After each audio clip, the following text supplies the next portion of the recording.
ప్రభుత్వ ఉద్యోగులకు big shock. ఇకపై జీతాల పెంపు ఉండదు. సుప్రీంకోర్టు సంచలన తీర్పు. ఈ వివరాలన్నీ పూర్తిగా తెలుసుకుందాం. ఎంతకంటే ముందు ఈ ఛానల్ ని సబ్స్క్రైబ్ చేసుకొని లైక్ చేయండి. ఈ వీడియోని అయితే పూర్తిగా చూడండి. అప్పుడే మీకు కంప్లీట్ ఇన్ఫర్మేషన్ అనేది తెలుస్తుంది. ఈ వీడియోని లైక్ చేయడం వల్ల మేము చేసే ప్రతి అప్డేట్ ని మీరు ముందుగానే పొందగలుగుతారు. దయచేసి లైక్ చేయండి.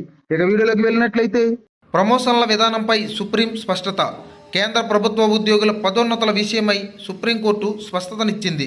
అయితే ప్రమోషన్లు, అధిక జీతభత్యాల కోసం అమలైనటువంటి 2 పథకాల కింద ఉద్యోగులు ప్రయోజనం పొందలేరని తేల్చి చెప్పింది.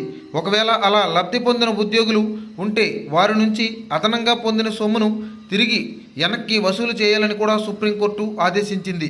అయితే పదోన్నతులు కల్పించేందుకు 1999 ఆగస్టు 9 నుంచి 2008 ఆగస్టు 8 వరకు assured career progression scheme ACPS అమలైంది. అయితే ఇది 2008లో modified assured career progression scheme MACPS అమల్లోకి తెచ్చారు.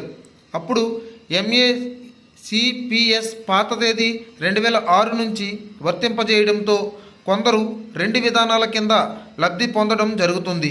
అయితే అలాంటి ఉద్యోగులు ఎవరైనా ఉంటే వారి నుంచి ఇప్పటివరకు పొందిన మొత్తం వసూలు వెనక్కి చేయాలని సుప్రీంకోర్టు ఆదేశించడం జరిగింది.